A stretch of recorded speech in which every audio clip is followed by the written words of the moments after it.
हे गुरुवे ज्ञानदातने साष्टांग वंदने।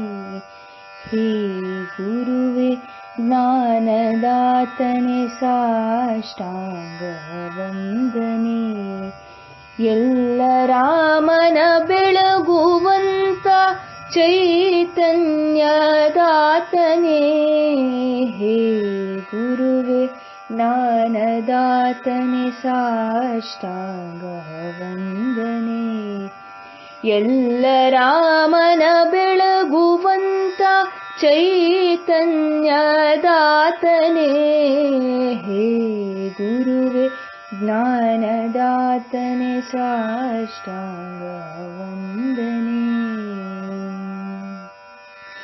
ಕತ್ತಲಲ್ಲಿ ಸಿಲುಕಿದೆ ಬಳಲಿ ಬೆಂಡಾದೆ ನಿಮ್ಮ ಚೈತನ್ಯದ ನೆರವಿ ನಿಂದಲೇ ನಿಂದೆ.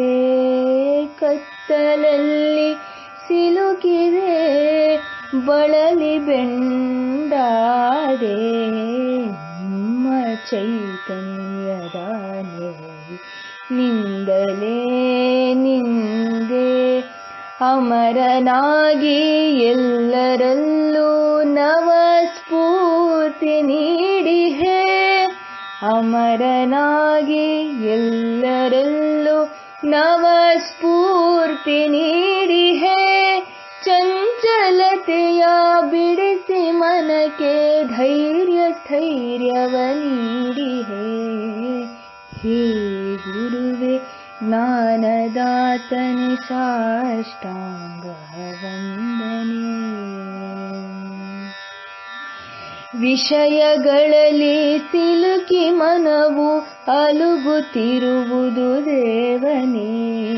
ಅವುಗಳ ಮರ್ಮವರಿವ ಭಕ್ತಿ ಮಾರ್ಗವ ತೋರು ನೀ. ವಿಷಯಗಳಲ್ಲಿ ಸಿಲುಕಿ ಮನವು ಅಲುಗುತ್ತಿರುವುದು ದೇವನೇ. ಅವುಗಳ ಮರ್ಮವರಿವ ಭಕ್ತಿ ಮಾರ್ಗವ ತೋರು ನೀ. ಜ್ಞಾನ ಹಾದಿಯೊಳೆನ್ನ ನಡೆಸೋ ಹೇ ದೇವ ದೇವನೇ. ಜ್ಞಾನ ಹಾದಿಯೊಳೆನ್ನ ನಡೆಸೋ ಹೇ ದೇವ ದೇವನೇ. ನಾನು ನನ್ನನ್ನು ಅರಿಯುವಂತ ಮತಿಯ ನೀಡು ದೇವನೇ. ನಾನು ನನ್ನನ್ನು ಅರಿಯುವಂತ ಮತಿಯ ನೀಡು ದೇವನೇ.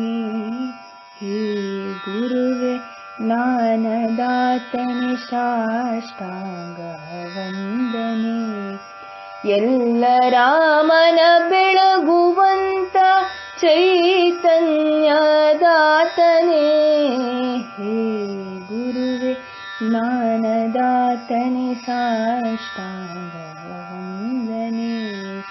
ಸಾಷ್ಟಾಂಗ ವಂದನೆ. ಸಾಷ್ಟಾಂಗ ವಂದನೆ. ಶುಕ್ಲಾಂಬರಧರಂ ವಿಷ್ಣು ಶಶಿವರ್ಣಂ ಚತುರ್ಭುಜಂ ಪ್ರಸನ್ನವದನಂ ಧ್ಯಾಯೇತ್ ಸರ್ವವಿಘ್ನೋಪಶಾಂತಯೇ. ಅಗಜಾನನ ಪದ್ಮಾರ್ಕಂ ಗಜಾನನ ಮಹರ್ನಿಶಂ ಅನೇಕದಂ ತಂ ಭಕ್ತಾನಾಂ ಏಕದಂತಮುಪಾಸ್ಮಹೇ. ಧ್ಯಾಯನ್ ಕೃತೆ ಯಜನ್ ಯಜ್ಞೈಃ ತ್ರೇತಾಯಾಂ ದ್ವಾಪರೇರ್ಚಯನ್ ಯದಾಪ್ನೋತಿ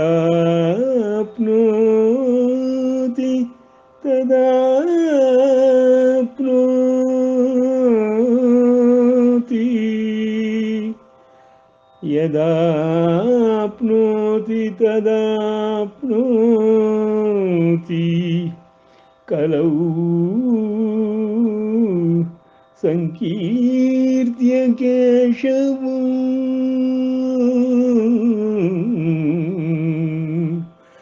कलौ संकीर्त्य केशवम्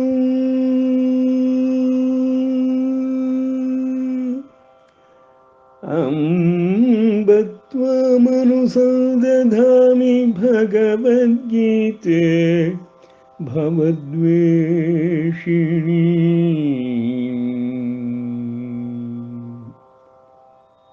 ನಾವು ಇದುವರೆಗೆ ಗೀತಾ ಅಭ್ಯಾಸದ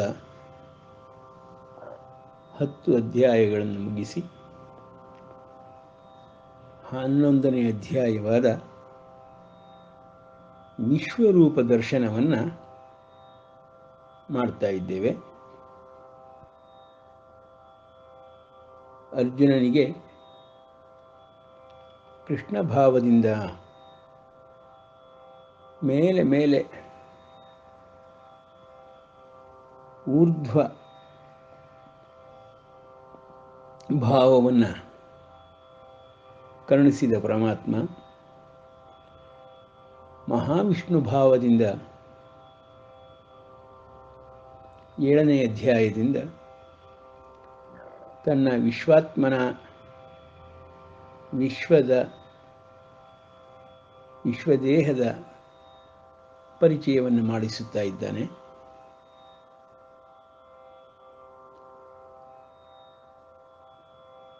ನೋಡಿ, ಆರಂಭದಲ್ಲಿ ಅರ್ಜುನನಿಗೆ ದೇಹವೆಂಬ ಮತ್ತು ದೇಹಿ ಎಂಬ ಪದಪ್ರಯೋಗವನ್ನು ಮಾಡಿದ ಪರಮಾತ್ಮ ಆಧ್ಯಾತ್ಮ ವಿದ್ಯೆಯನ್ನು ತಿಳಿಸುವುದಕ್ಕೆ ಈ ಕಣ್ಣಿಗೆ ಕಾಣಿಸುವ ದೇಹ ಎಂಬುದು ಶಾಶ್ವತವಲ್ಲಪ್ಪ, ಹುಟ್ಟು ಸಾವುಗಳಿಗೆ ಒಳಪಟ್ಟದ್ದು. ಒಳಗಿರುವ ದೇಹಿ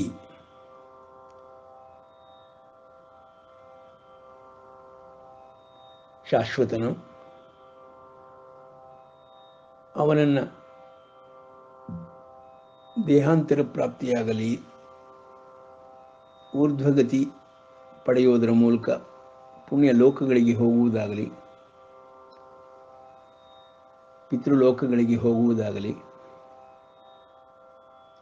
ಸಿದ್ಧರು ಯತಿಗಳು ದೇವತೆಗಳಾದರೆ ದೇವಲೋಕಕ್ಕೆ ಹೋಗುವುದಾಗಲಿ,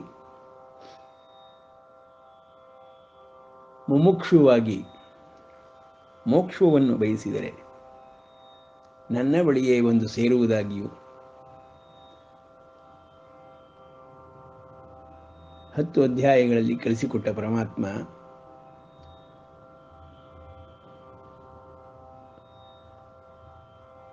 ಐದು 6ನೇ ಅಧ್ಯಾಯಗಳಲ್ಲಿ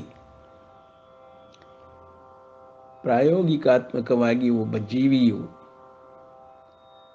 ಹೇಗೆ ಧ್ಯಾನಯೋಗವನ್ನಾಗಲಿ ಯೋಗಾಭ್ಯಾಸವನ್ನಾಗಲಿ ಸಾಧಿಸಿ ಸಿದ್ಧಿಗಳನ್ನು ಪಡೆದುಕೊಳ್ಳಬಹುದು, ಸಿದ್ಧರಾಗಬಹುದು ಎಂಬುದನ್ನು ತಿಳಿಸಿಕೊಟ್ಟು ಈಗ 7ನೇ ಅಧ್ಯಾಯದಿಂದ ವಿಶ್ವದೇಹಾತ್ಮನಾದ ವಿಶ್ವದೇಹದಲ್ಲಿರುವ ವಸ್ತುಗಳನ್ನು ತಿಳಿಸುತ್ತಾ ಅಧ್ಯಾತ್ಮ ವಿದ್ಯೆ, ಅಧ್ಯಾತ್ಮ ಕರ್ಮ, ಅಧಿಭೂತ, ಅಧಿದೈವ, ಅಧಿಯಜ್ಞಗಳನ್ನು ಪರಿಚಯಿಸಿ ಈ ವಿಶ್ವವನ್ನು ಅರ್ಥ ಮಾಡಿಕೊಳ್ಳುವುದಕ್ಕೆ ಎಲ್ಲರಿಗೂ ಅನುಕೂಲಕರವಾಗಿ ಸರ್ವಲೋಕ ಮಹೇಶ್ವರ ಸ್ಥಾನದಿಂದ ಈ ವಿಶ್ವ ಹೇಗೆ ತಿಳಿದುಕೊಳ್ಳಬೇಕು ಎಂಬುದನ್ನು 7, 8, 9ನೇ ಅಧ್ಯಾಯಗಳಲ್ಲಿ ತೋರಿಸಿದ ಪರಮಾತ್ಮ 10ರಲ್ಲಿ ವಿಶ್ವಾತ್ಮನ ಮಹಿಮೆಗಳನ್ನು ಸಂಪೂರ್ಣವಾಗಿ ತಿಳಿಸಿಕೊಟ್ಟು ತನ್ನ ಪರಸತ್ವವನ್ನು ನಿರೂಪಿಸಿದ್ದಾನೆ. ಅದೇ ಯೋಗ ಸಿದ್ಧಿಗಳ ಆಧಾರದ ಮೇಲೆ ಪ್ರಯೋಗಾತ್ಮಕವಾಗಿ ತಾನು ಹೇಗೆ ವಿಶ್ವವನ್ನು ಧರಿಸಿದ್ದೇನೆ, ಅದರ ಐಶ್ವರ್ಯ ರೂಪವನ್ನು ತೋರಿಸುತ್ತೇನೆ ಅರ್ಜುನನಿಗೆ ಎಂದು ಹೇಳಿ 11ನೇ ಅಧ್ಯಾಯದ 8ನೇ ಶ್ಲೋಕದಲ್ಲಿ ಅರ್ಜುನನಿಗೆ ಅಭಯವನ್ನು ಕೊಡುತ್ತಿದ್ದಾನೆ ಪರಮಾತ್ಮ. ನತು ಮಾಂ ಶಕ್ಯಸೆ ದ್ರಷ್ಟುಂ ಅನೇನೈವ ಸ್ವಚಕ್ಷುಷ ದಿವ್ಯಂ ದದಾಮಿ ತೇ ಚಕ್ಷುಃ ಪಶ್ಯ ಮೇ ಯೋಗಮೈಶ್ವರಂ. ಅಪ್ಪ ಅರ್ಜುನ, ನನ್ನನ್ನು ನೀನು ಈ ಕಣ್ಣಿನಿಂದ ನೋಡಲು ಶಕ್ತನಾಗಲಾರೆ, ನಿನಗೆ ದಿವ್ಯವಾದ ಚಕ್ಷುಸ್ಸನ್ನು ಕೊಡುವೆನು, ನನ್ನ ಐಶ್ವರ್ಯ ಯೋಗವನ್ನು ನೋಡು ಎಂದು ಹೇಳುತ್ತಿದ್ದಾನೆ. ನಮಗೆ ಇದರಿಂದ ಏನಪ್ಪ ತಿಳ್ಕೊಳ್ಬಹುದು ಅಂದರೆ, ಬ್ರಹ್ಮವಿದ್ಯೆಯನ್ನು ಅಥಾತೋ ಬ್ರಹ್ಮ ಜಿಜ್ಞಾಸ ಎಂದು ಇದುವರೆಗೆ ನೋಡಿದವರು ಎಲ್ಲ ಬ್ರಹ್ಮ ಜಿಜ್ಞಾಸೆಗಳಿಗೂ ಕೊನೆಯನ್ನು ಮಾಡಿದ ಪರಮಾತ್ಮ ಸ್ಪಷ್ಟವಾಗಿ ಈ ಶ್ಲೋಕದ ಮೂಲಕ ತಿಳಿಸಿಕೊಡುತ್ತಿದ್ದಾನೆ. ಚಕ್ಷು ದಿವ್ಯಂ ಚಕ್ಷು. ಚಕ್ಷು ಎಂದರೆ ಕಣ್ಣು. ದಿವ್ಯವಾದ ಚಕ್ಷು ಎಂದರೆ ಏನು ಎಂಬ ಪ್ರಶ್ನೆಯನ್ನು ನಾವೇ ಹಾಕಿಕೊಂಡರೆ, ಎಲ್ಲ ಸಕಲ ಜೀವರಾಶಿಗಳಿಗೂ ತಿಳಿದಿರುವ ಚಕ್ಷು ಎಂಬುದು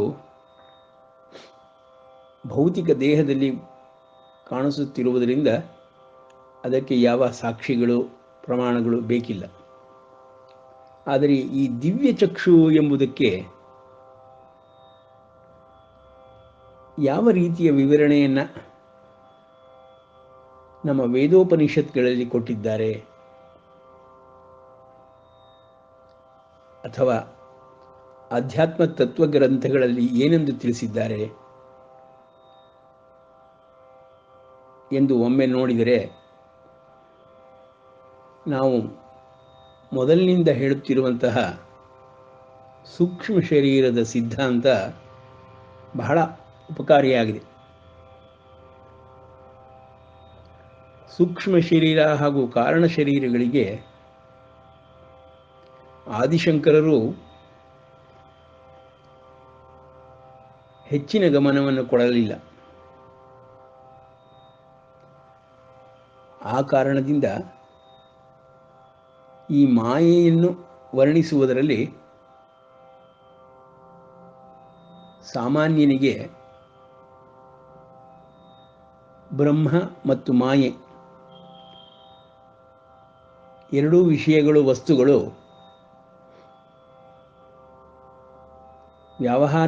ವ್ಯಾವಹಾರಿಕಾತ್ಮಕವಾಗಿ ತಿಳಿಯಲು ಸಾಧ್ಯವಾದದ್ದು.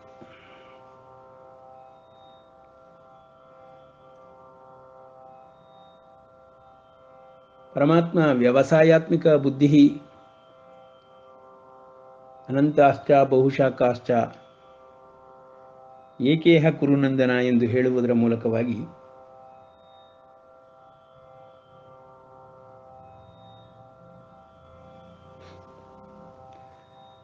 ನಮಗೆ ಎಲ್ಲ ರೀತಿಯ ಅನುಮಾನಗಳನ್ನು ಪರಿಹಾರ ಮಾಡಿಬಿಟ್ಟಿದ್ದಾನೆ.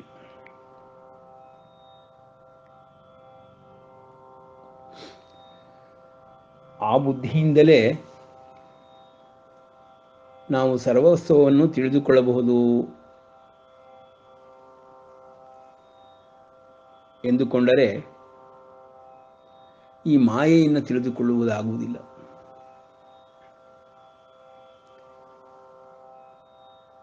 ಗೀತೆಯಲ್ಲಿ ಮುಂದೆ ಬರುವ ಭಗವಂತನ ಸೃಷ್ಟಿ ಕಾರ್ಯದ ವಿಷಯದಲ್ಲಿ ಮಾಯೆಯೊಳಗೆ ನಾನು ಸೃಷ್ಟಿ ಕಾರ್ಯವನ್ನು ಮಾಡಿದ್ದೇನೆ, ಮಾಯಾಶಕ್ತಿಯಿಂದ ಸೃಷ್ಟಿ ಕಾರ್ಯವನ್ನು ಮಾಡಿದ್ದೇನೆ ಎಂದು ತಿಳಿಸುತ್ತಾನೆ. ಈ ಶಕ್ತಿ ಪದ ಪ್ರಯೋಗ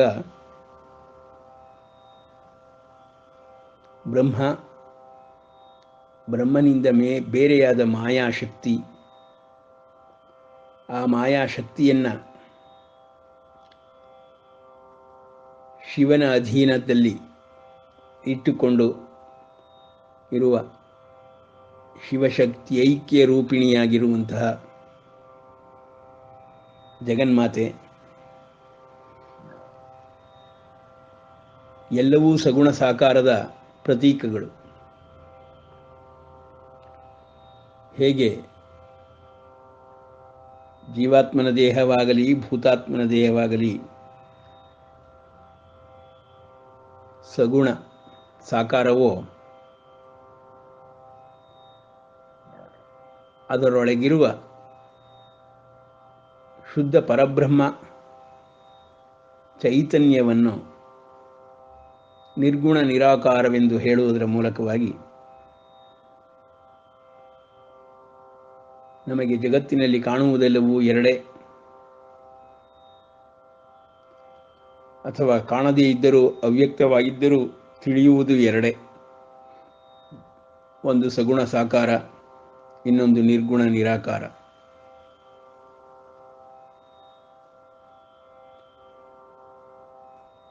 ಈ ನಿರ್ಗುಣ ನಿರಾಕಾರ ಹಾಗೂ ಸಗುಣ ಸಾಕಾರದ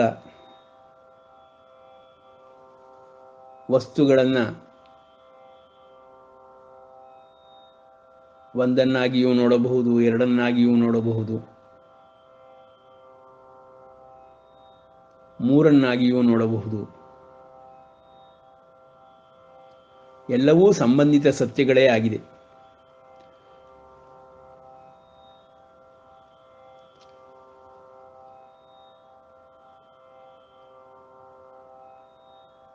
ಒಂದರಿಂದ ಎರಡು, ಎರಡರಿಂದ ಮೂರು,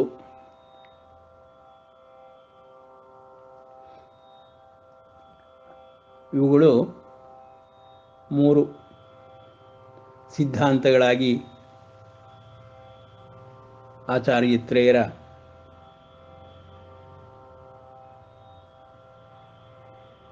ಬ್ರಹ್ಮವಿದ್ಯಾ ಅಭ್ಯಾಸದ ಮಾರ್ಗಗಳಾಯಿತು.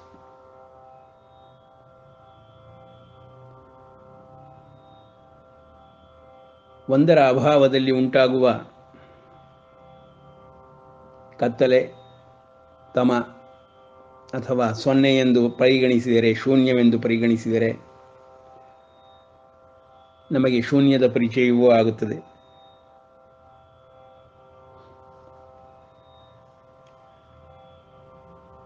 ಶೂನ್ಯ ಮತ್ತು ಒಂದು ಸಂಖ್ಯಾಶಾಸ್ತ್ರದಲ್ಲಿ ಬರುವ ಎರಡು ನಿರ್ದಿಷ್ಟವಾದ ಪ್ರಮಾಣಗಳು. ಎರಡಕ್ಕೂ ಕ್ಷೇತ್ರವೆಂಬುದೊಂದಿದೆ, ಪಾತ್ರವೆಂಬುದೊಂದಿದೆ.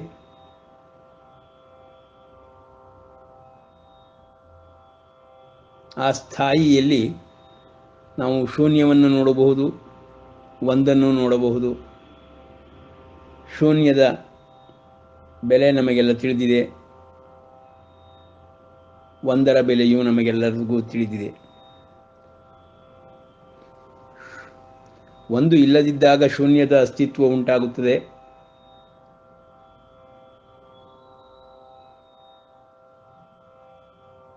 ಒಂದು ಮತ್ತು ಶೂನ್ಯಗಳನ್ನು ತೆಗೆದರೂ ಸ್ಥಾಯಿ, ಸ್ಥಿತಿ, ಸ್ಥಳ, ಕ್ಷೇತ್ರ ಹಾಗೇ ಉಳಿದಿರುತ್ತದೆ.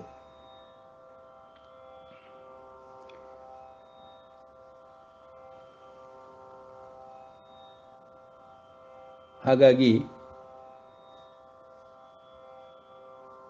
ಒಂದು ಎನ್ನುವ ಸ್ಥಿತಿ ಅದ್ವೈತ ಸಿದ್ಧಾಂತವನ್ನು ನಮಗೆ ತೋರಿಸಿಕೊಡುತ್ತದೆ.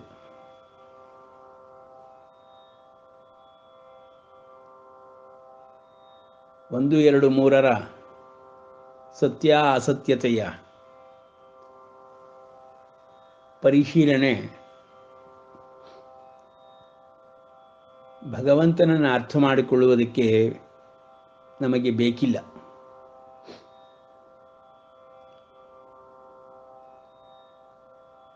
ಸಗುಣ ಸಾಕಾರನಾಗಿ ಪ್ರತಿ ಸದ್ವಸ್ತುವಿಗೂ ಇರುವ ಭಾವ ಸಂಬಂಧವನ್ನು ತಿಳಿಸಲಾರದಂತಹ ನಿರ್ಗುಣ ನಿರಾಕಾರದ ಬಗ್ಗೆ ಚರ್ಚೆ ಅನಗತ್ಯ.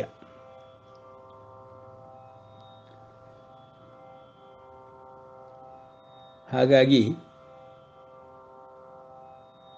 ಸರ್ವಲೋಕ ಮಹೇಶ್ವರನಾಗಿ ಈ ವಿಶ್ವದ ಸೃಷ್ಟಿಯನ್ನು ಮಾಡಿರುವ ಪರಮಾತ್ಮ ಎಲ್ಲರಿಗೂ ಲಭ್ಯ.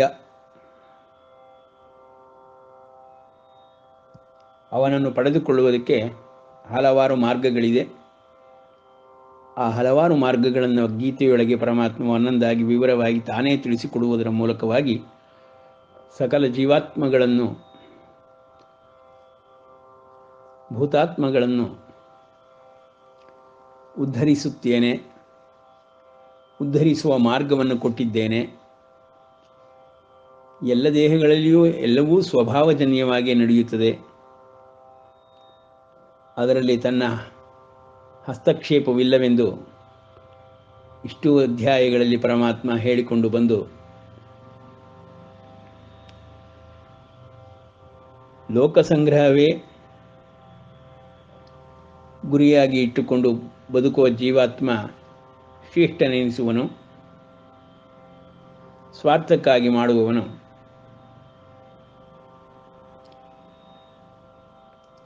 ಕರ್ಮಯೋಗದಲ್ಲಿ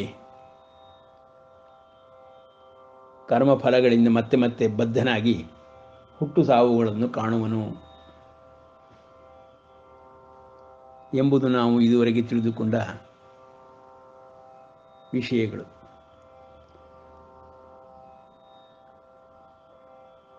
ಕಣ್ಣಿಗೆ ಕಾಣಿಸುತ್ತಿರುವ, ವ್ಯಕ್ತವಾಗುತ್ತಿರುವ ಸಕಲ ಜೀವಾತ್ಮಗಳು, ಭೂತಾತ್ಮಗಳು ಎಷ್ಟು ಸತ್ಯವೋ, ವ್ಯಕ್ತವಾಗುತ್ತಿರುವುದು ಪ್ರಪಂಚದೊಳಗೆ ನಾವು ನೋಡುತ್ತಿರುವ ದಿನನಿತ್ಯ ಸತ್ಯ. ಹಾಗೆ ಅವ್ಯಕ್ತವಾದ ಕಾಮರೂಪಿಗಳಾದ, ಸೂಕ್ಷ್ಮರೂಪಿಗಳಾದ ಸಿದ್ಧರು, ಸಿದ್ಧಪುರುಷರು, ದೇವತೆಗಳು, ದೇವಲೋಕಗಳು, ಪುಣ್ಯಲೋಕಗಳು ಅದು ಅಷ್ಟೇ ಸತ್ಯ.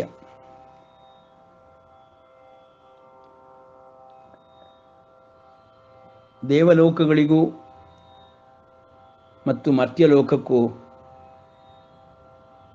ಹೋಗಿ ಬರುತ್ತಿರುವಂತಹ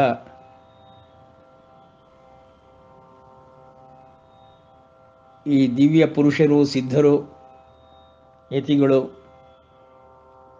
ಯಾವ ಒಂದು ದೃಷ್ಟಿಯಿಂದ ಎರಡೂ ಲೋಕಗಳ ಬಗ್ಗೆ ಜ್ಞಾನವನ್ನು ಹೊಂದಿರುವರೋ ಆ ದೃಷ್ಟಿಯನ್ನು ದಿವ್ಯ ದೃಷ್ಟಿ ಎಂದು ಹೇಳುವ ಮೂಲಕವಾಗಿ ದೇವತೆಗಳಿಗೂ ದೃಷ್ಟಿಯುಂಟು. ದೇವತೆಗಳು ತಮ್ಮ ಸೂಕ್ಷ್ಮ ಶರೀರದ ಚಕ್ಷುಗಳಿಂದ ನೋಡುವ ವಿಷಯಗಳನ್ನು, ಹಾಗೆ ಮರ್ತ್ಯಲೋಕದಲ್ಲಿರುವ ಯತಿಗಳಾಗಲಿ ಸಿದ್ಧರಾಗಲಿ ದೇವಲೋಕದ ವಿಷಯಗಳನ್ನು ತಿಳಿದುಕೊಳ್ಳುವುದರ ಮೂಲಕವಾಗಿ ಪರಲೋಕವಾಸಿಗಳನ್ನು ಇಹಲೋಕದಲ್ಲಿಯೇ ಕಾಣುವುದರ ಮೂಲಕ ಇಹಲೋಕ ಪರಲೋಕಗಳಿಗೆ ವ್ಯವಹಾರಗಳು ನಡೆಯುತ್ತಿದ್ದವು ಎಂಬುದು ಅನಾದಿಯಿಂದಲೂ ತಿಳಿದಿರುವ ವಿಷಯ.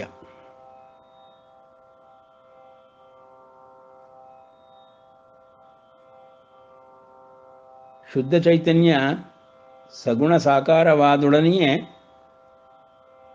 ಎರಡಾಗಿ ಹೋಯಿತು, ವ್ಯವಹಾರ ಆರಂಭವಾಯಿತು. ಇಷ್ಟನ್ನು ನಾವು ತಿಳಿದುಕೊಂಡರೆ ಇಲ್ಲಿ ಪರಮಾತ್ಮ ಕೊಡುತ್ತಿರುವಂತಹ ದಿವ್ಯ ಚಕ್ಷು ಪರಮಾತ್ಮನ ಐಶ್ವರ್ಯ ರೂಪವನ್ನು ನೋಡಲು ವ್ಯವಹಾರಾತ್ಮಕವಾಗಿ ಸರಿಯಾಗಿ ಅರ್ಥ ಮಾಡಿಕೊಳ್ಳಬಹುದು.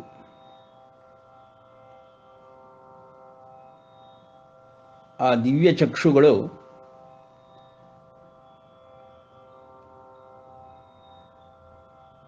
ಎಲ್ಲ ರೀತಿಯಿಂದಲೂ ಅವ್ಯಕ್ತವಾದರೂ ವ್ಯಕ್ತ ಪ್ರಪಂಚಕ್ಕೆ ಪ್ರಮಾಣಗಳು.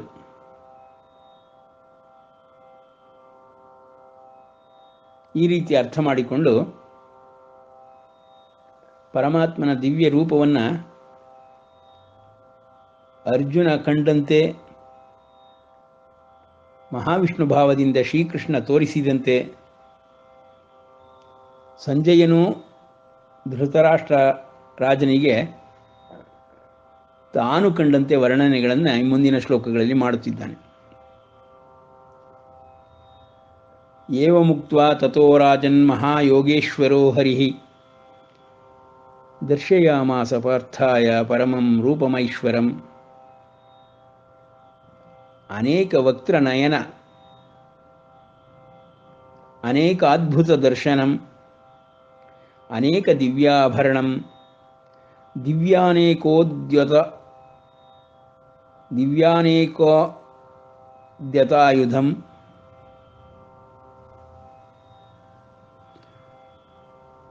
ದಿವ್ಯಮಾಲಾಂಬರಧರಂ ಲೇಪನಂ ಸರ್ವಾಶ್ಚರ್ಯಮಯಂ ದೇವಮನಂತಂ ವಿಶ್ವತೋಮುಖಂ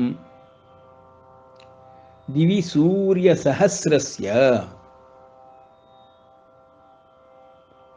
ಭವೇದ್ಯುಗ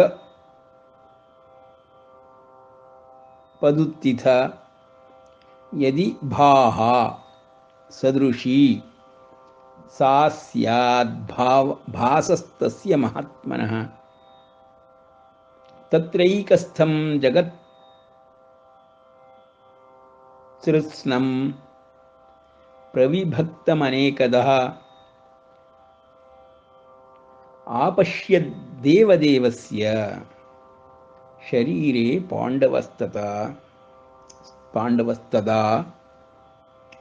ತತಃ ಸ ವಿಸ್ಮಯಾವಿಷ್ಟೋ ಹೃಷ್ಟರೋಮಾ ಧನಂಜಯಃ ಪ್ರಣಮ್ಯ ಶಿರಸಾ ದೇವಂ ಕೃತಾಂಜಲಿರಭಾಷತ. ನೋಡಿ, ವಿಶೇಷವಾಗಿ ಸಂಜಯ ಹೇಳುತ್ತಿರುವುದರ ಪ್ರಕಾರ ಅರ್ಜುನನ ಭಾವದ ಸ್ಥಿತಿಯನ್ನು ಪುನರುಕ್ತಿ ಮಾಡುತ್ತಾ ಇದ್ದೆ. ಹೃಷ್ಟರೋಮ ಧನಂಜಯ ಕೃತಾಂಜಲಿರಭಾಷತ ಪ್ರಣಮ್ಯ ಶಿರಸಾ ದೇವಂ.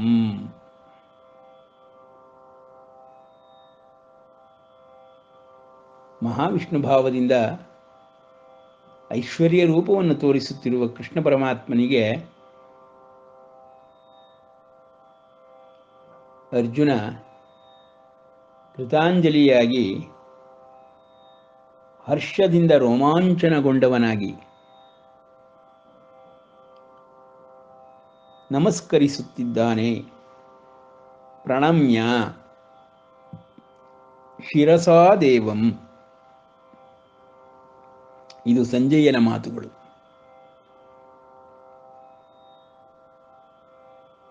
ವ್ಯಾಸರು ದಿವ್ಯ ದೃಷ್ಟಿಯಿಂದ ನೋಡುತ್ತಿರುವಂತಹ ಈ ಎಲ್ಲವೂ ಪ್ರಮಾಣೀಕೃತವಾಗಿರುವಂತಹ ಸಂಜಯನು ವಿವರಣೆಯನ್ನು ಕೊಡುತ್ತಿರುವಂತಹ ಧನಂಜಯನು ಅನುಭವ ವೇದ್ಯವಾದ ಪರಮಾತ್ಮನ ಐಶ್ವರ್ಯ ರೂಪವನ್ನು ಕಂಡು ಹರ್ಷದಿಂದ ರೋಮಾಂಚನಗೊಂಡವನಾಗಿರುವುದನ್ನು ಗೀತೆಯ ಆದಿಯೊಳಗೆ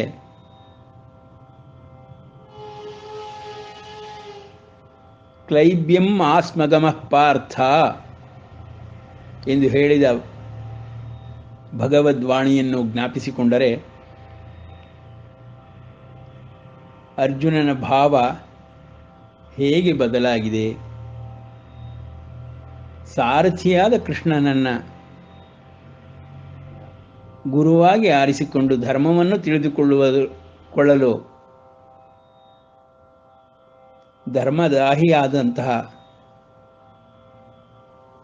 ಜ್ಞಾನದಾಹಿಯಾದಂತಹ ಅರ್ಜುನನಿಗೆ ಪರಮಾತ್ಮ ಧರ್ಮದ ಪರಿಚಯವನ್ನು ಸಂಪೂರ್ಣವಾಗಿ ಮಾಡಿಸಿಕೊಟ್ಟು ತಾನು ಅರ್ಜುನನಂತೆ ಸಾಮಾನ್ಯವಾದ ಭೂತಾತ್ಮನಲ್ಲ,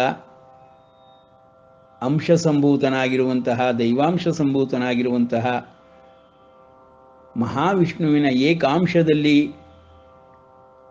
ಇಡೀ ಜಗತ್ತನ್ನೇ ವಿಶ್ವವನ್ನೇ ಧರಿಸಿರುವಂತಹ ಸರ್ವಲೋಕ ಮಹೇಶ್ವರ ಯಜ್ಞ ತಪಸ ಭೋಕ್ತಾರ ಇವುಗಳ ಪರಿಚಯವನ್ನು ಸಗುಣ ಸಾಕಾರನಾಗಿ ನಮಗೆ ಕೊಟ್ಟು ಬಿಟ್ಟಿದ್ದಾನೆ.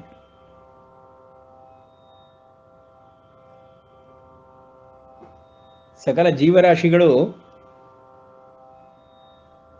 ಸದ್ವಸ್ತುಗಳೇ ಆದರೂ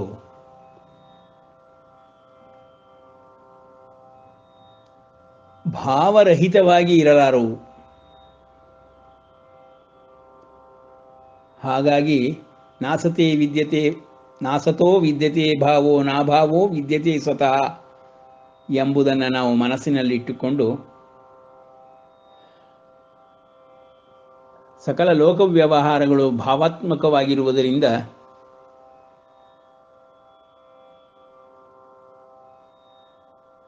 ಮತ್ತು ಜೀವಾತ್ಮನು ಪರಮಾತ್ಮನನ್ನು ಸೇರಿಕೊಳ್ಳುವ ಬಗೆಯನ್ನು ತಿಳಿಸುತ್ತಿರುವುದರಿಂದ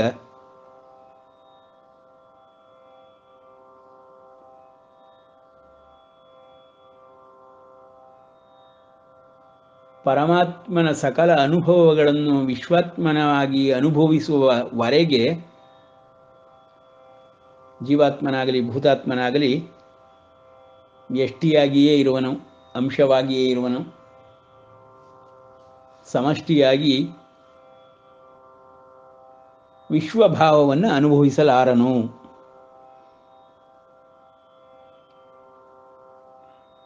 ಎಂಬುದು ನಿತ್ಯ ಸತ್ಯ.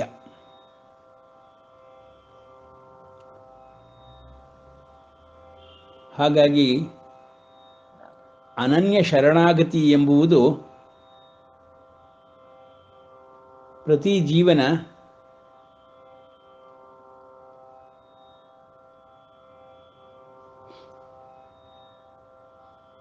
ಆಧ್ಯಾತ್ಮ ಸಾಧನೆಯ ಮಾರ್ಗವಾಗಿದೆ.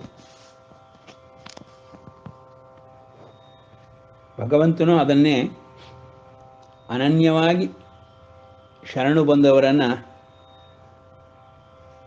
ನಾನು ಕಾಪಾಡುತ್ತೇನೆ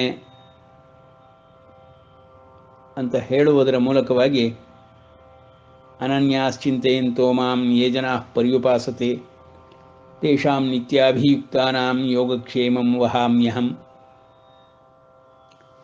ಎಂಬ ವಾಕ್ಯಗಳನ್ನು ಜ್ಞಾಪಿಸಿಕೊಂಡು ಭಗವಂತನನ್ನು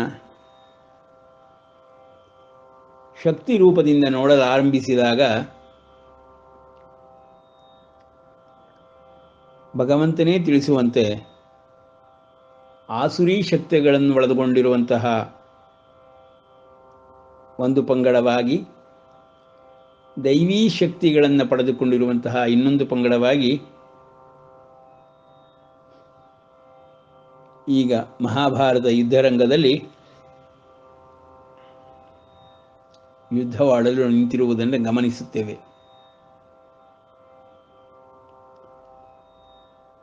ದೈವೀ ಶಕ್ತಿಗಳ ಪರವಾಗಿ ಪರಾಭಾವವನ್ನು ಹೊಂದಿರುವಂತಹ ಸರ್ವಲೋಕ ಮಹೇಶ್ವರನಾದಂತಹ ಮಹಾವಿಷ್ಣುವಿನ ಅಂಶ ಸಂಭೂತನಾದ ಶ್ರೀಕೃಷ್ಣ ಪರಮಾತ್ಮನು ಧರ್ಮಸ್ಥಾಪನೆಗಾಗಿ ಆಗಾಗ ಸಕಲ ಯುಗಗಳಲ್ಲೂ ಭಕ್ತ ಧರ್ಮ ಪೋಷಣೆಗಾಗಿ ಪ್ರತಿಯೊಂದು ಜೀವಾತ್ಮನಿಗೂ ಆಗಾಗ ಭಕ್ತಾನುಗ್ರಹವನ್ನು ಮಾಡಿರುವುದನ್ನು ಸಾಮಾನ್ಯವಾದ ಮನುಷ್ಯ ಬುದ್ಧಿಯಿಂದ ಅರ್ಥ ಮಾಡಿಕೊಳ್ಳುವುದು ಸಾಧ್ಯವಾಗುವುದರಿಂದ ಭಕ್ತ ಭಗವಂತನ ಸಂಬಂಧವನ್ನು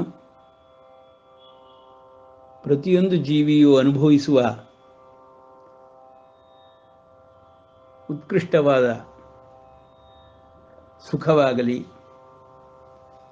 ಆತ್ಯಂತಿಕ ಸುಖವಾಗಲಿ, ಪ್ರತಿಯೊಬ್ಬನೂ ಬಯಸುವಂತಹ ಪುರುಷಾರ್ಥವೇ.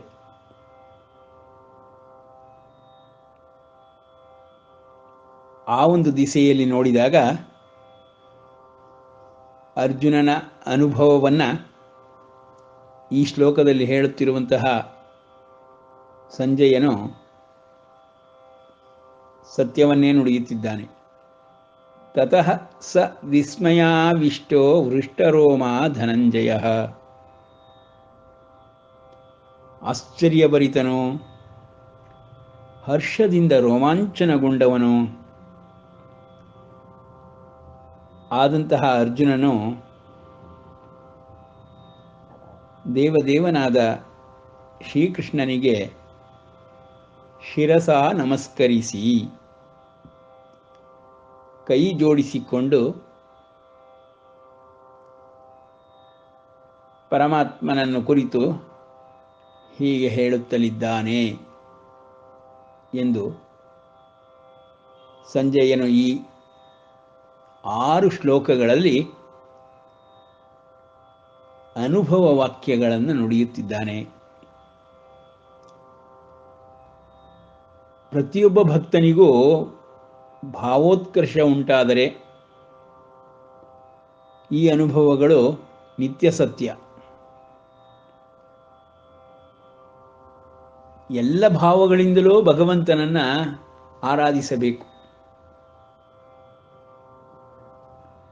ಭಾವವೆಂದರೆ ಅಭಿರುಚಿಗೆ ತಕ್ಕಂತೆ ರಸಾಸ್ವಾದನೆ.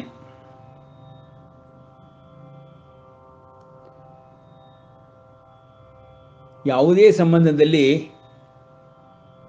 ಭಾವ ರಸಾಸ್ವಾದನೆಗೆ ಅನುಕೂಲಕರವಾದ ಪ್ರಮಾಣ. ಪರಿಣಾಮಗಳು ಈ ರೀತಿ ಕಾಣಿಸುತ್ತದೆ. ಹರ್ಷದಿಂದ ರೋಮಾಂಚನಗೊಂಡಂಥವನು ಹೃಷ್ಟರೋಮ ಧನಂಜಯ. ಈ ಹೃಷ್ಟರೋಮ ಅನುಭವವನ್ನು ಪಡೆದಂಥವರ ಬಗ್ಗೆ ರಾಮಕೃಷ್ಣ ಪರಮಹಂಸರು ಬಹಳ ಸೊಗಸಾಗಿ ಹೇಳುತ್ತಾರೆ. ದೇವರ ನಾಮವನ್ನು ಕೇಳಿದೊಡನೆಯೇ ದೇವರ ಭಾವವನ್ನು ಆಲೋಚಿಸಿದ ಒಡನೆಯೇ ಯಾರಿಗೆ ರೋಮಾಂಚನವಾಗುತ್ತದೆಯೋ, ನೇತ್ರಗಳಲ್ಲಿ ಆನಂದ ಬಾಷ್ಪವು ಬರುವುದೋ ಅಂತಹ ವ್ಯಕ್ತಿಯು ಯಾವುದೇ ಆಧ್ಯಾತ್ಮ ಕರ್ಮಗಳನ್ನು ಮಾಡುವುದು ಬೇಕಿಲ್ಲ.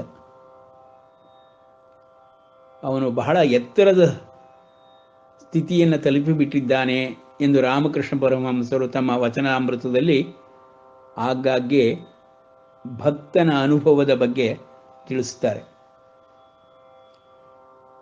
ಭಕ್ತಿ ಮಾಡುವುದು ಅಂದರೆ ಏನಪ್ಪ? ಭಾವ ಸಂಬಂಧವನ್ನು ಹೊಂದುವುದು. ಭಾವವಿಲ್ಲದ ಭಕುತಿ ಅದು ಕುಹಕ ಯುಕುತಿ, ಪುರಂದರದಾಸರ ಉಕ್ತಿ. ಭಾವಗಮ್ಯನಾಗಿ ಭಗವಂತನನ್ನು ಸೇವಿಸುವವನಾಗಿ ಅನನ್ಯ ಶರಣಾಗತಿಯಿಂದ ಭಕ್ತಿ ಮಾಡುವವನಿಗೆ ಭಾವೋತ್ಕರ್ಷವಾಗಲಿ, ಭಾವೋದ್ವೇಗವಾಗಲಿ, ಭಾವ ಸಂಗಮವಾಗಲಿ ಇವುಗಳೆಲ್ಲ ನಿತ್ಯ ಸತ್ಯದ ಅನುಭವಗಳು.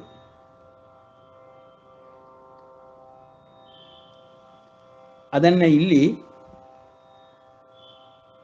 ವ್ಯಾಸರು, ಗಣಪತಿ, ಸಂಜಯ,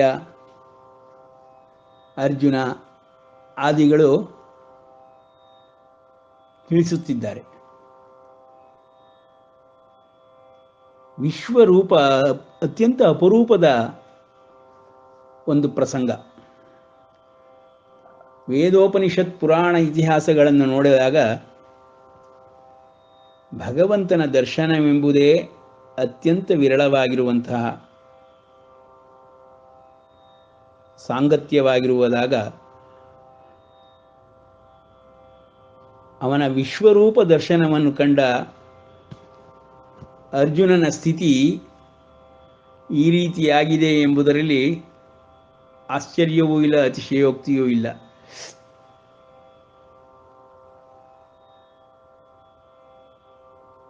ಅನುಭವಜನಿತ ಅರಿವು ಋಷಿಮುನಿಗಳು ಹೊಂದಿದ್ದರು, ಯತಿಗಳು ಹೊಂದಿದ್ದಾರೆ. ಅದನ್ನು ವರ್ಣಿಸಿ ತೋರಿಸಲಾಗುವುದಿಲ್ಲ. ಅವರುಗಳಿಗೆ ಮಾತ್ರ ಅದು ವೇದ್ಯವಾಗುವಂಥದ್ದು. ಅದನ್ನೇ ಇಲ್ಲಿ ಸಂಜಯನು ಮಾತುಗಳಲ್ಲಿ ಹೇಳುತ್ತಿದ್ದಾನೆ. ಎಲೈ ಧೃತರಾಷ್ಟ್ರರಾಜನೇ, ಮಹಾಯೋಗೇಶ್ವರನಾದ ಹರಿಯು. ನೋಡಿ, ಮಹಾಯೋಗೇಶ್ವರನೆಂಬ ಪದವನ್ನು ಸಂಜಯ ಪ್ರಯೋಗ ಮಾಡುತ್ತಿದ್ದಾನೆ. ಶ್ರೀಹರಿ ಯೋಗವನ್ನು ತಿಳಿಸಿಕೊಟ್ಟವನಷ್ಟೇ ಅಲ್ಲ, ಯೋಗಿಯಾಗುವ ಬಗೆಯನ್ನು ತಿಳಿಸಿದ್ದಷ್ಟೇ ಅಲ್ಲ, ಧ್ಯಾನ ಯೋಗವನ್ನು ಪ್ರಯೋಗಾತ್ಮಕವಾಗಿ ಹೇಗೆ ಮಾಡಬೇಕೆಂದು, ಮಾಡಿದರೆ ಉಂಟಾಗುವ ಸಿದ್ಧಿಗಳು, ಆ ಸಿದ್ಧಿಗಳಿಂದ ಸಿದ್ಧರಾದಂತಹ ಚತುರ್ಮುಖ ಬ್ರಹ್ಮನಾಗಲಿ, ಶಂಕರ ಪರಮೇಶ್ವರನಾಗಲಿ, ಶಬ್ದಲೋಕವನ್ನು, ವೇದ ಲೋಕವನ್ನು, ಬ್ರಹ್ಮಲೋಕವನ್ನು ದಾಟಿದ ನಂತರ ಪರಮ ಪದವಿಯನ್ನು ಪಡೆಯುವುದಾಗಲಿ, ಮಹಾವಿಷ್ಣುವಿನ ಸಾನ್ನಿಧ್ಯದಲ್ಲಿರುವಂತಹ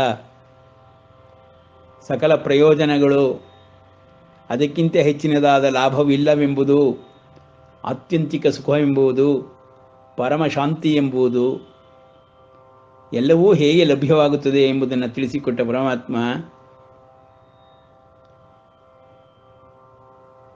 ಅರ್ಜುನನಿಗೆ ಅಭ್ಯಾಸ ಯೋಗವನ್ನು ಮಾಡಲಾಗದಿದ್ದುದರಿಂದ ಭಜಕನಾಗಪ್ಪ ಎಂದು ತಿಳಿಸಿ, ಭಜಕನಾಗಿಯೂ ನಿನಗೆ ಸಾಧಿಸಲಾಗದಿದ್ದರೆ ಅನನ್ಯ ಶರಣಾಗತಿಯಿಂದ ಭಕ್ತಿಯನ್ನು ಮಾಡುಪ್ಪ.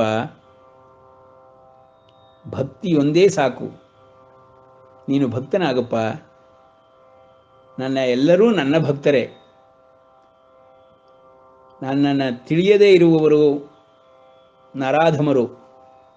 ಅವರನ್ನು ಹೊರತುಪಡಿಸಿ ಎಲ್ಲರೂ ಉದಾರಿ ಭಕ್ತರುಗಳೇ. ಆರ್ತೋ ಜಿಜ್ಞಾಸುರ ಅರ್ಥಾರ್ಥಿ ಜ್ಞಾನೀಚ ಭರತರ್ಷಭ ಎಂದು ಹೇಳುವುದರ ಮೂಲಕ ಆರ್ತ ಭಕ್ತರೇ ಎಲ್ಲರೂ ಆಗಿದ್ದಾರೆ. ನನ್ನನ್ನು ತಿಳಿದುಕೊಳ್ಳಲು ಪ್ರಯತ್ನಪಟ್ಟರೆ ಜಿಜ್ಞಾಸು ಆಗುತ್ತಾರೆ.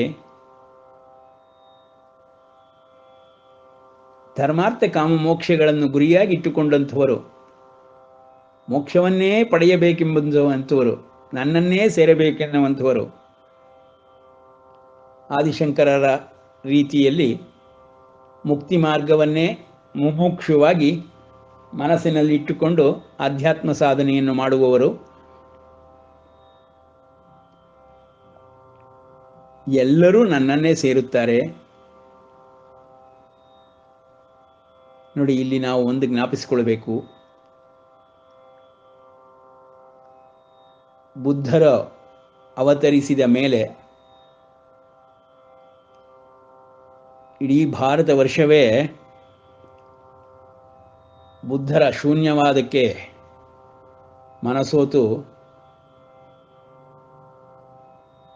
ಈಶ್ವರನ ಅಸ್ತಿತ್ವವನ್ನೇ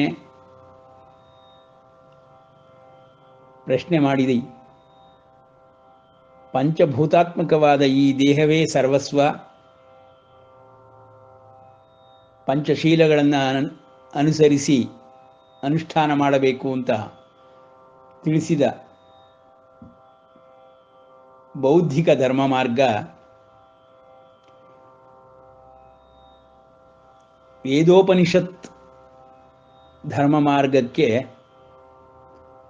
ಹೊರತಾಗಿದೆ ಎಂಬುದಾಗಿ ಆದಿಶಂಕರರು ಬಂದು ಸಿದ್ಧಪಡಿಸಿದಂತಹ ಸನ್ನಿವೇಶವನ್ನು ಜ್ಞಾಪಿಸಿಕೊಂಡರೆ, ಆದಿಶಂಕರರು ಮುಮುಕ್ಷು, ಮೋಕ್ಷ, ಮುಕ್ತಿ ಇವುಗಳನ್ನೇ ಗುರಿಯಾಗಿಸಿಕೊಂಡು ತಮ್ಮ ಸಿದ್ಧಾಂತವನ್ನು ಮಾಡಿ ಸನ್ಯಾಸಾಶ್ರಮವೇ ಶ್ರೇಷ್ಠವಾದುದು, ಒಬ್ಬನು ಸನ್ಯಾಸಿಯಾಗಿ ಸಾಧಕ ಸನ್ಯಾಸಿಯಾಗಿ ಸಿದ್ಧ ಸನ್ಯಾಸಿಯಾಗಬೇಕು, ಯತಿಯಾಗಬೇಕು, ಮುಮುಕ್ಷುತ್ವವನ್ನು ಹೊಂದಿರಬೇಕು, ಯೋಗಾರೂಢನಾಗಿರಬೇಕು. ಅವನು ಧರ್ಮ ಮಾರ್ಗವನ್ನು ಅನ್ಯರಿಗೂ ಉಪದೇಶಿಸಬೇಕು ಎಂಬುದಾಗಿ 4 ಚತುರಾಮ್ನಾಯ ಮಠಗಳನ್ನು ಸ್ಥಾಪಿಸಿ ಆಧ್ಯಾತ್ಮ ಸಾಧನೆಗೋಸ್ಕರವಾಗಿಯೇ ಧರ್ಮ ಮಾರ್ಗವನ್ನು ಬೋಧಿಸಿ ಮೋಕ್ಷವನ್ನು ಪಡೆಯುವ ಬಗೆಯನ್ನು ತಿಳಿಸಿಕೊಟ್ಟರು. ಆದರೆ ಕೋಟಿಯಲ್ಲಿ ಒಬ್ಬರಿಗೆ ಮಾತ್ರ ಈ ಒಂದು ಆಧ್ಯಾತ್ಮ ಸಾಧನೆ ಸಾಧ್ಯವಾದ್ದರಿಂದ ಸಾಮಾನ್ಯ ಜನರುಗಳಿಗೆ ಭಗವಂತನೇ ಮಾಡಿರುವಂತಹ ಈ 4 ವರ್ಣಾಶ್ರಮಗಳು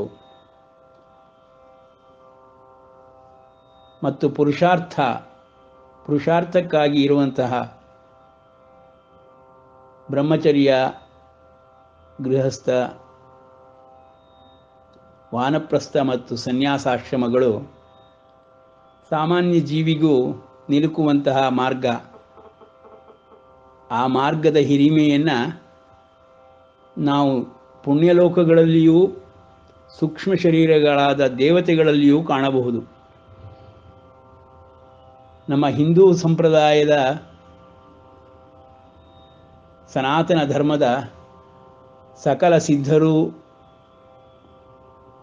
ದೇವತೆಗಳು ಎಲ್ಲರೂ ಗೃಹಸ್ಥರೇ. ಸ್ವರ್ಗಲೋಕಗಳಲ್ಲಿ, ಪುಣ್ಯಲೋಕಗಳಲ್ಲಿ ಗೃಹಸ್ಥರಾಗಿಯೇ ಇದ್ದಾರೆ, ಸೂಕ್ಷ್ಮ ಶರೀರಗಳಾಗಿದ್ದಾರೆ. ಸಕಲ ಭೋಗಗಳನ್ನು ಅನುಭವಿಸ್ತಾ ಇರ್ತಾರೆ, ಸರ್ವಲೋಕಗಳನ್ನು ನಿಯಂತ್ರಿಸ್ತಾ ಇರ್ತಾರೆ. ಅವರುಗಳು ಭಕ್ತರುಗಳಿಗೆ, ಜನಗಳಿಗೆ ವರವನ್ನು ಕೊಡುವುದರ ಮೂಲಕವಾಗಿಯೂ, ಸಕಲ ಜೀವಾತ್ಮಗಳು ದೇವತೆಗಳನ್ನು ಪೂಜೆ ಮಾಡುವುದರ ಮೂಲಕವಾಗಿಯೂ ಅನ್ಯೋನ್ಯ ಬಾಂಧವ್ಯದಿಂದ ಈ ಚಕ್ರ ಸುತ್ತುತ್ತಲೇ ಇರುತ್ತದೆ ಎಂದು ಕೃಷ್ಣ ತಿಳಿಸಿದಂತೆ ಈ ಸಕಲ ದಿವ್ಯ ವ್ಯವಸ್ಥೆಯು ಕಾರ್ಯರೂಪವಾಗಿದೆ. ಅದಕ್ಕೆ ಧರ್ಮವೇ ಎಲ್ಲ ಲೋಕಗಳಿಗೂ ಕಾನೂನು ರೀತಿ ಕೆಲಸ ಮಾಡುತ್ತಿದೆ. ಎಲ್ಲರೂ ಧರ್ಮದ ಚೌಕಟ್ಟಿನಲ್ಲಿಯೇ ಎಲ್ಲವನ್ನೂ ಅನುಭವಿಸಬೇಕು, ಭಗವಂತನ ಪ್ರಾಪ್ತಿಯನ್ನು ಪಡೆದುಕೊಳ್ಳಬೇಕು. ಇಷ್ಟು ನಾವು 10 ಅಧ್ಯಾಯಗಳಿಂದ ತಿಳಿದುಕೊಂಡಂತಹ ಬ್ರಹ್ಮವಿದ್ಯೆಯ ಸಾರಗಳು. ಅವುಗಳನ್ನು ನಿರ್ದೇಶಿಸುವುದರ ಮೂಲಕವಾಗಿ ಇಲ್ಲಿ ಭಗವಂತನನ್ನ ಐಶ್ವರ್ಯ ರೂಪವನ್ನು ವರ್ಣಿಸುತ್ತಿರುವಂತಹ, ದಿವ್ಯ ಚಕ್ಷುಗಳಿಂದ ನೋಡುತ್ತಿರುವಂತಹ ಮಾತುಗಳು, ಅನೇಕ ಮುಖಗಳು, ಕಣ್ಣುಗಳು ಇರುವಂತಹ, ಅನೇಕ ಅದ್ಭುತ ದರ್ಶನಗಳಿರುವಂತಹ, ದಿವ್ಯ ಆಭರಣಗಳಿರುವಂತಹ, ಅಲಂಕೃತವಾದ ಮತ್ತು ಎತ್ತಿ ಹಿಡಿಯಲ್ಪಟ್ಟ ಅನೇಕ ದಿವ್ಯ ಆಯುಧಗಳು ಇರುವಂತಹ ದಿವ್ಯವಾದ ಐಶ್ವರ್ಯ ರೂಪವನ್ನು ಪರಮಾತ್ಮನು ತೋರಿಸುತ್ತಿದ್ದಾನೆ. ಧೃತರಾಷ್ಟ್ರ ಅರ್ಜುನನಿಗೆ ತೋರಿಸುತ್ತಿದ್ದಾನೆ ಎಂದು ಸಂಜಯನು ನುಡಿದನು. ದಿವ್ಯ ಮಾಲ್ಯಾಂಬರಧರಂ ದಿವ್ಯಗಂಧಾನುಲೇಪನಂ ಸರ್ವಾಶ್ಚರ್ಯಮಯಂ ದೇವಮನಂತಂ ವಿಶ್ವತೋಮುಖಂ. ದಿವ್ಯವಾದ ಮಾಲೆಗಳನ್ನು, ವಸ್ತ್ರಗಳನ್ನು ಧರಿಸಿರುವಂತಹ, ದಿವ್ಯ ಗಂಧದಿಂದ ಅನುಲಿಪ್ತವಾದಂತಹ, ಸರ್ವಾಶ್ಚರ್ಯಮಯನೂ ಅನಂತನೂ ವಿಶ್ವತೋಮುಖನೂ ಆದ ದೇವನನ್ನು ತೋರಿಸುತ್ತಿದ್ದಾನೆ. ದಿವಿ ಸೂರ್ಯ ಸಹಸ್ರಸ್ಯ ಭವೇದ್ಯುಗ ಉಪದುತ್ಥಿತ. ನೋಡಿ, ಸಹಸ್ರ ಸೂರ್ಯನನ್ನು ನೋಡಿದ ಅನುಭವ ಎಂದು ಹೇಳ್ತಾ ಇದ್ದಾರೆ. ಸಹಸ್ರ ಸೂರ್ಯರ ಪ್ರಭೆಯು ಒಂದೇ ಸಲ ಆಕಾಶದಲ್ಲಿ ಉಂಟಾದರೆ ಅದು ಆ ಮಹಾತ್ಮನ ಪ್ರಭೆಗೆ ಸದೃಶವಾದೀತು. ಅವನು ಸರ್ವಲೋಕ ಮಹೇಶ್ವರ ಮತ್ತು ಸವಿತೃಮಂಡಲ ಮಧ್ಯವರ್ತಿ, ನಾರಾಯಣ ಸರಸಿಜಾಸನ ಸನ್ನಿವಿಷ್ಟ, ಇವುಗಳೆಲ್ಲವೂ ಸತ್ಯವಾಗಿ ಕಾಣಿಸ್ತಾ ಇದೆ ನೋಡಿ. ಹೇಗೆ ವರ್ಣನೆ ಸಂಜಯನಿಂದ ಉಂಟಾಗ್ತಾ ಇದೆ. ಆ ಮಹಾತ್ಮನ ಪ್ರಭೆಗೆ 100 ಸೂರ್ಯರುಗಳ, ಸಹಸ್ರ ಸೂರ್ಯರುಗಳ ಪ್ರಭೆಯುಂಟಾಗಿದೆ.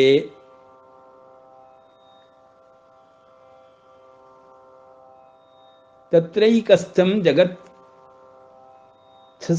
ಸೃಷ್ಣಂ, ಅನೇಕ ಪ್ರಕಾರವಾಗಿ ವಿಭಾಗವಾಗಿರುವಂತಹ ಜಗತ್ತನ್ನು ಛಿನ್ನ ಮಾಡಿದರೆ ಹೇಗೋ ಹಾಗೆ ಅಂತ. ಅನೇಕ ಪ್ರಕಾರವಾಗಿದೆ, ವಿಭಾಗವಾಗಿದೆ. ಆ ದೇವದೇವನ ಶರೀರದಲ್ಲಿ ಏಕದೇಶದಲ್ಲಿರುವುದನ್ನು ಅರ್ಜುನನು ನೋಡಿದನು. ಒಂದೇ ಕಡೆಯಲ್ಲೇ ಎಲ್ಲವನ್ನೂ ನೋಡಿಬಿಟ್ಟ. ಇದನ್ನು ನೋಡಿದೊಡನೆ ಅರ್ಜುನನಲ್ಲಿ ಭಾವೋತ್ಕರ್ಷವಾಗಿ ಭಾವಾವೇಶದಿಂದ ಹರ್ಷದಿಂದ ರೋಮಾಂಚನಗೊಂಡವನಾದನು ಎಂದು ಸಂಜಯನು ಹೇಳುವುದರ ಮೂಲಕ ದಿವ್ಯ ಅನುಭವವನ್ನು ಪಡೆದಂತಹ ಅರ್ಜುನನಿಗೆ ಹೃಷ್ಟರೋಮ, ಹರ್ಷದಿಂದ ರೋಮಾಂಚನವಾದವನು, ಕೃತಾಂಜಲಿಯಾಗಿ ಪರಮಾತ್ಮನನ್ನು ಪೂಜ್ಯ ಭಾವದಿಂದ, ಗೌರವ ಭಾವದಿಂದ, ಅನನ್ಯ ಶರಣಾಗತಿಯ ಭಾವದಿಂದ ನಮಸ್ಕರಿಸಲು ಉಪಕ್ರಮಿಸಿದನು. ಸೊ ನಮಗೆ ಇದರಿಂದ ತಿಳಿಯುವುದೇನೆಂದರೆ, ಬ್ರಹ್ಮಸತ್ಯಂ, ಪರಬ್ರಹ್ಮ ಸತ್ಯಂ.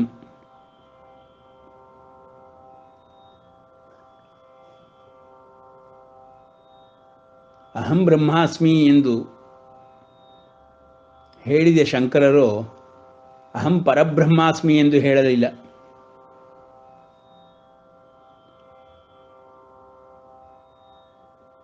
ಸೊ ಬ್ರಹ್ಮ ಸತ್ಯಂ, ಪರಬ್ರಹ್ಮ ಸತ್ಯಂ ಎಂಬುದು ಇಲ್ಲಿ ವಿಶ್ವರೂಪ ದರ್ಶನದಿಂದ ನಮಗೆ ನಿವೇದಿತವಾಗುತ್ತಿದೆ. ಇಂದು ಇಲ್ಲಿಗೆ ನಿಲ್ಲಿಸಿರೋಣ, ನಾಳೆ ಮುಂದುವರಿಸೋಣ. ಅರ್ಜುನನ ಬಾಯಿನಲ್ಲಿ ಅರ್ಜುನ ಯಾವ ರೀತಿ ತನ್ನ ಒಂದು ಭಾವಾನುಭವವನ್ನು ಪರಮಾತ್ಮನ ಐಶ್ವರ್ಯ ರೂಪದ ವಿಷಯದಲ್ಲಿ ತಿಳಿಸುತ್ತಾನೆ ಎಂಬುದನ್ನು ನಾಳೆ ತಿಳಿದುಕೊಳ್ಳೋಣ. ಶ್ರೀಕೃಷ್ಣಾರ್ಪಣಮಸ್ತು.